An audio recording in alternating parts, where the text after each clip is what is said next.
有没有小伙伴正在恋爱，或者处于一种包含性关系的暧昧关系中，但感觉比平时紧张得多。上一刻还兴高采烈飘在云端，下一刻却陷入了绝望的深渊。如果听起来很熟悉，可能正在经历一种叫做创伤纽带的情况。受害者和施虐者之间形成的强烈情感依附，这种纽带通常是通过强烈的情感体验周期建立起来的。在这种经历中，美好的时光与受虐的时期混合在一起，当性成为动态的一部分时，它会使这种联系更加牢固，更难打破。换一之词，这支影片就来说一些根据专家的说法，基于性的创伤纽带的警告信号，这发展的太快太突然了。他们是不是太早就开始暗示要发生性关系了？就像前1分钟你们还在讨论彼此最喜欢的电影，下1分钟他们就表现得好像你们在一起很久了。对于这种暗示，应该慢慢来。虽然旋风式的恋爱可能令人振奋，但他们也可能掩盖了需要时间来解决的潜在问题。受强烈情绪和急于巩固关系的感觉驱动，创伤纽带往往发展得很快。想象一下这样的场景，你的伴侣以令人眼花缭乱的速度，赞美、奢华的礼物和忠诚的行为向你狂轰滥炸。这个最初的阶段被称为爱情轰炸，可能会让人感到不知所措。你的脑海中可能充满了疑虑，但你的内心却太忙于沉浸在关注中，无法听从理智。接下来你知道你已经和他们在卧室里很亲密了，这正是他们想要的。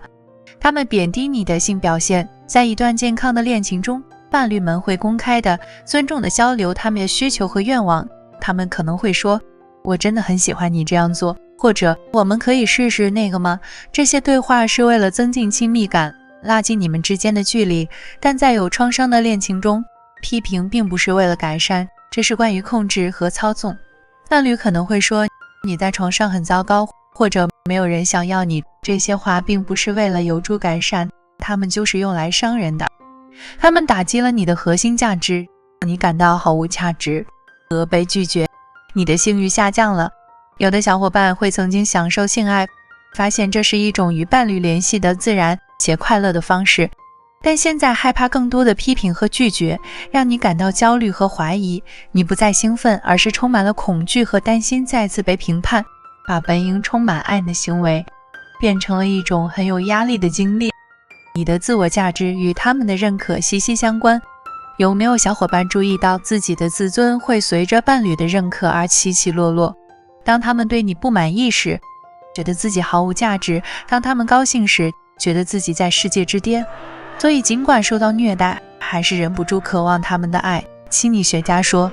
创伤纽带的形成是由于间歇性强化，大脑会沉迷于感情和激流带来的不可预测的回报，就像赌博一样，这让人上瘾。即使自己知道这段关系是不健康的，如果发现自己陷入了这个循环，那么优先考虑自己的幸福是很重要的。从重新确立身体和情感上的健康界限开始，和伴侣开诚布公地交流自己的需求和对性的担忧。他们用性视作为奖励和惩罚。在健康的恋情中，性是爱和联系的表达，但在创伤关系中，伴侣可能会把性作为控制对方的工具。这一刻他们无比的慈爱和体贴，下一刻他们就变得冷漠和疏远，让人感到困惑和被拒绝。当你做他们喜欢的事情时，他们可能会用性来奖励你，还会用不做爱来惩罚你。这种剧烈的变化可能会让人几度迷失方向，但那种高潮时刻可能让你感到如此愉悦，以至于可能忽视了低谷，很难看到这段恋情到底有多糟糕。用性来解决自己的问题。想象一下，在一场激烈的争吵之后，你和你的伴侣把性作为一种缓和局面的方式，在那一刻，这可能感觉像是一种暂时的解脱，一种弥合你们之间情感鸿沟的方式。然而，把性作为一种权宜之计，可能会掩盖需要解决的潜在问题，可能会发现自己陷入了一种模式，用性来分散讨论更深层次问题的注意力，而不是公开地讨论你们的感受并一起解决问题。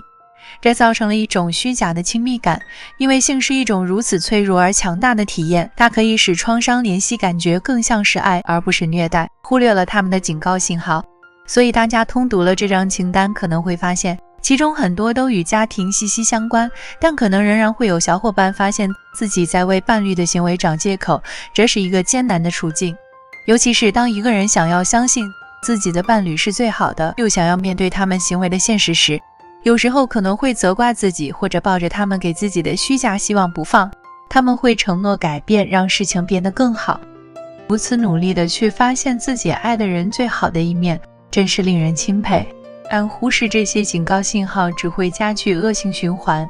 创伤纽带会模糊判断，扭曲感知，使得虐待或操控的警告信号很难被识别出，但承认这些模式是摆脱被他们控制的关键一步。如果有小伙伴发现自己陷入了创伤纽带，要知道这不是你的错，你应该得到更好的恋情。那么这支影片是否帮助大家理解了爱和基于性的创伤纽带之间的区别？欢迎在下面的评论区分享你的见解。